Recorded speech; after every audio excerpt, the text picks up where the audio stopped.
Hello everyone. Earlier we started discussing about radioactivity. We have discussed few things about radioactivity. What is radioactivity? What are the laws of radioactivity? And from there we come to very important conclusions like decay constant and the rate of disintegration of the radioactive sample. Okay, now we will discuss few more things about radioactivity, which are important here to look at and important from exam point of view. The very first thing, it is about half-life period. So what is half-life period of a radioactive substance? So what is radioactive substance? Which is able to emit the radiations spontaneously in order to achieve a more stable state, right? So half-life period, it is the time which is required for disintegration for the half of the amount of the radioactive substance originally present. The amount of radioactive substance is here.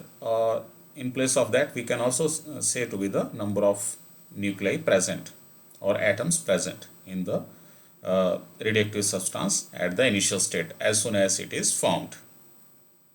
So half-life is the time during which half of the nuclei of the radioactive substance decays, right?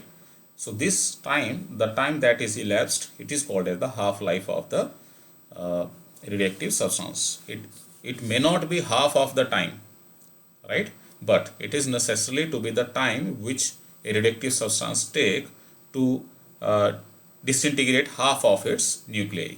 So this is how we measure the half-life period of a radioactive substance. Okay. So we represent it with capital T, and we already know this equation we have discussed earlier, that the number of atoms, undecayed atoms present or nuclei present at any time t in the radioactive sample or substance, it will be given by this n naught times e to the power minus lambda t. Here lambda is the decay constant, disintegration constant at time t. Okay, so from there, if we are substituting half-life period, that means the number of atoms will be half, right? So therefore this will be equal to half.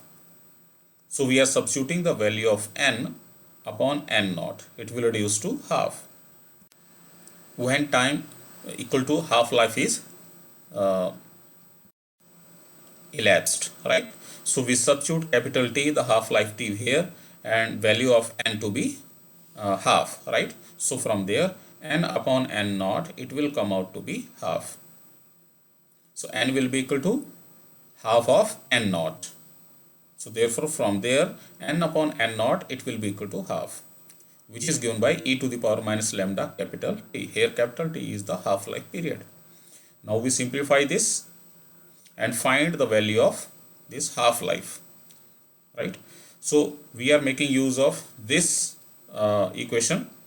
So from here we take the reciprocal on both sides in order to remove this minus sign. So on taking reciprocal, this side it becomes 2 and on the other side it becomes e to the power lambda t.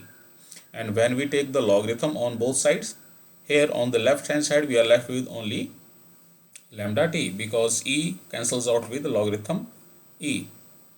And on the right hand side it is log 2 to the base e, value of which comes out to be 0.6931, and therefore from this equation T, capital T, the half-life period of the radioactive sample, it comes out to be 0.6931 divided by lambda.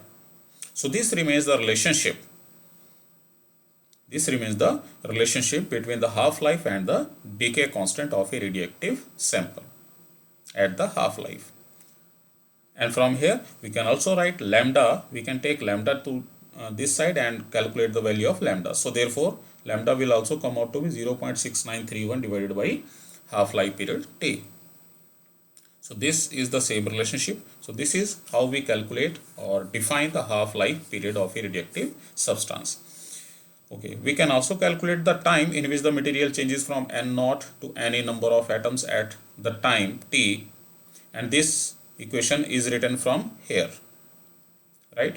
This equation is written from here for finding t. First n naught is taken to the other side, and again the reciprocal is taken to make this term positive, e to the power lambda t. So therefore it becomes n naught upon n, right? when we take log, just as we have done here, uh, when we take log, it becomes log of n naught upon n to the base e, and on the right side or other side it will be lambda t. And finally taking lambda to the other side and substituting its value from this equation, and therefore we come out to this derivation. So this is the time after which the number of atoms reduces to some other value. Okay, and there, from there we can have a very important conclusion about half lives that has been spent. Okay, what does that mean? Half life is the time during which the number of atoms reduces to half. Suppose that now this is the number of atom n. This is the number of atom now. So that n is equal to n naught by 2. Now from this time we are taking another half time, so that the number of atom reduces half of this now present. So there will be two half lives. So now the number of atoms which decay or which are left, it will be given by n naught by 2, half of n naught by 2. So which will be n naught by 4. So from there we say that the number of half lives spent, the number of atoms left behind after a number of half lives that has been spent, or we can say elapsed, it will be given by n upon n naught. From there n upon n naught, it will be 1 by 2, right? So and if there are n number of for example, as we have discussed here, two half lives that has been elapsed, so it will be given by half of n. N is the number of half lives which has been elapsed, right? So value of n, it will be nothing but total time that has been elapsed divided by time of one half life. So therefore n is equal to small t, total time divided by capital T, which is half life period. So this is a very important relationship on which some questions are asked. Okay, another important term regarding the radioactivity or radioactive substances are the is the mean life or average life of a radioactive substance. So average or mean time is the time for which or during the which the nuclei of the atoms of the radioactive substance exist. In other way, we can say that the time for which, or we can say time in which the nuclei of atoms of the radioactive substance decays. All the nuclei of the time taken by average time taken by all the nuclei to decay, that is called as the mean life or mean time or average time of a radioactive substance. So suppose that at initial state, at time t is equal to 0, the total number of atoms or nuclei present in the radioactive substance was n naught. After time t has been elapsed, the number of atoms reduces to n, which we can calculate from the same equation as we have discussed earlier, from this equation, right? Okay. So after time t, the number of atoms reduces to n. And after some more time, t plus dt, so this time has elapsed little more, the number of atoms still further reduces to n minus. It should be minus here because the number of atoms are decreasing. Okay, please consider minus sign here in place of n plus dn. It is n minus dn. I am not able to make this correction right now. Okay, so what does it mean? These dn number of atoms, this disintegrate in time dt. That means before that these dn number of atoms has lived for time t, right? They have lived up to time t. Then they start disintegrating, and this disintegrate dn number of atoms of the radioactive substance, they decay in time dt. But what is important here, that these dn number of atoms, they remained undecayed for time t, right? So that means all the dn atom disintegrate in time dt, and they lived for time t. So what will be the total life of all dn atoms?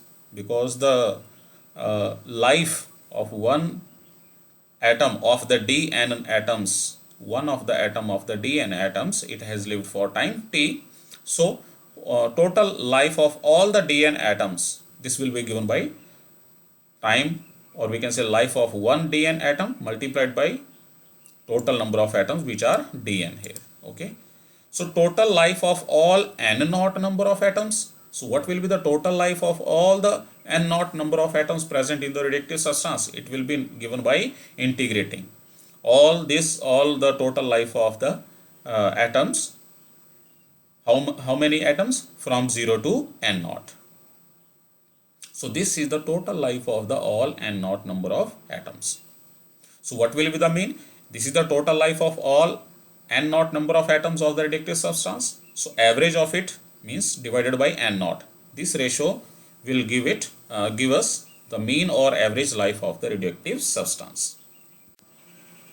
So this is not difficult to understand to find out the average of the total life of all n naught number of atoms. Total life of all n naught numbers divided by total number of atoms. So this is the mean or average life of all the n naught number of atoms, right? So the value of this numerator, it will be n naught upon lambda. You can calculate it from this equation by substituting here in place of dn. Here we make use of this equation, we differentiate it. So on the left hand side it will be dn, on the right hand side it will be n naught, which is constant, times e to the power minus lambda t, it remains as it is, multiplied by the differentiation of this, which is minus lambda, times dt, because it is the variable time t in the right side, so it will be dt. So substituting value of dn from here in this equation and then making the calculation, because now dn, it is the variable here, but on differentiating the variable here it will be time dt, because it is dt here, right? So therefore the limits, they will change corresponding to 0 to n naught. So 0 is the number of atoms, 0 is the n naught is the number of atom present at initial state, so which is for time t is equal to 0. So therefore the upper limit, or we can say this limit n naught, will have the corresponding time t is equal to 0, and this is the number of atoms left, means all the atoms has decayed, and that will happen at time t is equal to infinity. Because if you recall this diagram, then you see that the number of atoms decaying, their half-lives are plotted against them, then this graph is very close to this time axis, but it never touches this time axis. That means all the nuclei will take a very long time to decay completely, right? Okay. So the limits can be changed accordingly from infinity to 0, and then making some calculation we will come to this conclusion.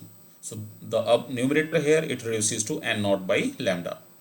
So it cancels out, n naught cancels out with n naught, so we are left with only 1 upon lambda on the right hand side. So therefore the mean or average life of all the n naught number of atoms, it is equal to reciprocal of decay constant lambda. So this is the relationship between the decay constant and the mean life. And we already know the relationship between the half-life and the decay constant. So therefore from using these two equations we can also write the relationship between the decay constant and average life. Sorry, the relationship between mean life and the half-life. We make use of these two equations and we find that half-life and mean life of a radioactive substance are related according to this relationship, or according to this relationship. Both are same. So this is about mean life and half-life of a radioactive substance. Okay. Next thing, it is important here to discuss, it is the activity of a radioactive substance. So how a radioactive substance is said to be more active or less active? The activity of a radioactive substance is known in terms of the frequency with which it is emitting out the we can say particles in order to achieve the higher state of stability. So therefore that frequency is defined in terms of the number of atoms decaying per unit time, is the rate of disintegration. So activity of a radioactive substance is known in the form of the rate of decay of the, or we can say rate of disintegration of the radioactive substance. So we represent the activity with R here, capital R here, for example. This will be equal to minus dN upon dt. So this rate of disintegration of a radioactive substance, this is actually called as the activity of a radioactive substance, right? And we have a minus sign here because as the time elapsed, the activity of the radioactive substance reduces. It goes on becoming less and less. Therefore, it is negative. Okay. So what does that mean? That after one disintegration, the next disintegration will take even more time, and after that the next disintegration will take even more time. So the time taken for successive disintegration, it will keep on increasing. So due to which the rate of disintegration, it will become slowed down, or we can say it will be keep on reducing. So therefore the activity, we can say that the activity is reducing with the passage of time. So that's why we are having a minus sign here. And from radioactive law of radioactivity, we already know that this rate of disintegration, it is given by lambda n, minus lambda n. So minus minus cancels out and activity becomes equal to lambda times n, where n is the number of atoms left after time t, right? So because n is equal to this much, so we are substituting value of n here. So activity can be written as lambda into n naught into e to the power minus lambda t. Here lambda is a constant, n naught is constant. So the product of lambda and n naught, it gives us the activity of the radioactive substance when time t is equal to 0.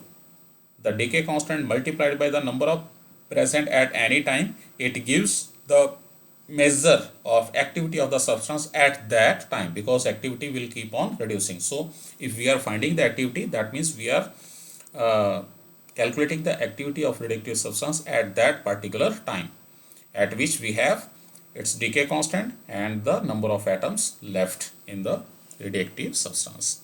So this product, it is given by R naught. So therefore we have the relationship for the activity to be this: R is equal to R naught times e to the power minus lambda t. Okay. So from there we have another very important result, which is very similar to as we have discussed. So earlier we have discussed that n upon n naught, the ratio of number of atoms left divided by number of atoms at the initial state, this will be equal to 1 by 2. And if we have n half-lives, then it will be power n. So similarly, the activity of the radioactive substance at any time t to the activity at the initial time t is equal to 0, it will be n powered 1 by 2. So this is the same expression as we have discussed earlier. So one must remember while discussing all these things. And last thing which is left, it is about units of reactivity. So there are different units of reactivity which are, or we can say activity of a reactive substance. From here, activity can be taken as the units as the number of atoms decaying or disintegrations happening per unit time. So therefore the very basic unit of activity of a reactive substance or radioactivity of a substance, it is the decays per second or disintegrations per second. Okay, but the bigger units of radioactivity or activity of radioactive substance are the Curie and Rutherford. The activity of a radioactive substance is said to be 1 Curie if it undergoes 3.7 into 10 to the power 10 disintegrations per second. If the radioactive substance can disintegrate, or we can say this much number of atoms can disintegrate in 1 second, we say that the activity of the radioactive substance is 1 Curie. So therefore 1 Curie becomes equal to this much. And another unit for the radioactivity are the Rutherford. The activity of the radioactive substance is said to be 1 Rutherford if it undergoes 10 to the power 6 disintegrations per second. Means 10 to the power 6 number of atoms decay every second.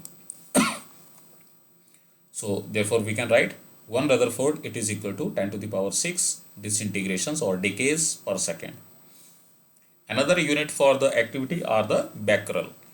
So activity of radioactive substance is said to be 1 becquerel if it undergoes 1 disintegration per second. That means 1 atom decays every second. We call the activity of radioactive sample to be 1 becquerel. And this is the relationship between the 1 Curie and Rutherford and the becquerel. So that is all about this topic of radioactivity. That's all. Thank you.